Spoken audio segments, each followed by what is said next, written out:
উপদেষ্টা বলেন, আমাদের মা বোনেরা যারা ঘরে আছেন তাদেরকেও আমরা জাতির পক্ষ থেকে ঈদ মোবারক জানাচ্ছি। তারপর প্রধান উপদেষ্টা বলেন, আমাদের প্রবাসী শ্রমিকরা যারা বিদেশে আছেন সারা বছর কষ্ট করেছেন, আজকে হয়তো ঈদের জামাতে যেতে পারবেন অথবা যেতে পারবেন না, কিন্তু জাতির পক্ষ থেকে আমরা তাদেরকেও ঈদ মোবারক জানাচ্ছি। যারা বাংলাদেশি পৃথিবীর বিভিন্ন দেশে আছেন, জাতির পক্ষ থেকে আমরা তাদেরকেও ভুলে যাইনি, তাদেরকেও ঈদ মোবারক জানাচ্ছি। এরপর বলেন, যারা হাসপাতালে আছে রোগী তাদেরকেও ঈদ মোবারক।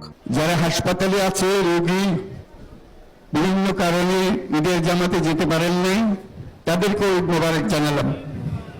এরপর প্রধান উপদেষ্টা বলেন, ঈদ দূরত্ব গোছানোর দিন, নৈকট্যের দিন, ভালোবাসার দিন। আজকে সেই দিনটা যেন আমরা গভীর ভালোবাসার সঙ্গে উদযাপন করতে পারি, সেই মেসেজ যেন সবার কাছে পৌঁছে দিতে পারি।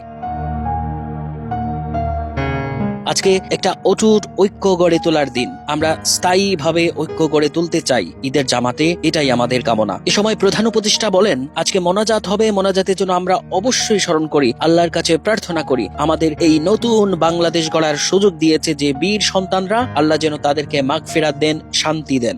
এই নতুন বাংলাদেশ গড়ার যারা সুযোগ দিয়েছে, যে বীর সন্তানরা আত্মাহুতি দিয়েছে,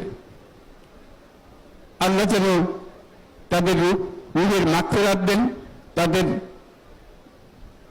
শান্তি দেন।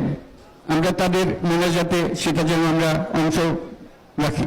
মোনাজাতে আরো যে বিষয় উল্লেখ করতে হবে সেটা জানিয়ে অন্তর্বর্তী সরকার প্রধান ডক্টর মোহাম্মদ ইউনূস বলেন, যারা আহত হয়েছেন, যারা স্বাভাবিক জীবন থেকে বিচ্যুত হয়ে গেছেন, এই দেশের জন্য যারা নিজেদের স্বাভাবিক জীবন ত্যাগ করতে বাধ্য হয়েছেন, তাদের স্বাভাবিক জীবন যাপনের জন্য, রোগ মুক্তির জন্য আল্লাহর কাছে আমরা প্রার্থনা করি, আজকের দিনে যে নৈকট্য এবং ঐক্য আমরা শুরু করলাম সেটা যেন স্থায়ী হয়, আমরা যেন ঐক্যবদ্ধ জাতি হিসেবে সামনের দিকে এগিয়ে যেতে পারি। শত বাধা সত্ত্বেও যারা আত্মত্যাগ করেছেন, যারা নতুন বাংলাদেশের স্বপ্ন বাস্তবায়ন করার জন্য নিজেদের আত্মাহুতি দিয়েছেন, বেঁচে থাকলেও স্বাভাবিক জীবনযাপন করতে পারছেন না, তাদের স্মরণে আমরা যেন মোনাজাত করি আল্লাহর কাছে। আমরা অবশ্যই সেই স্বপ্ন বাস্তবায়ন করবই, শত বাধা সত্ত্বেও, যত বাধা আসুক আমরা ঐক্যবদ্ধ জাতি হিসেবে এই নতুন বাংলাদেশ করব ইনশাল্লাহ।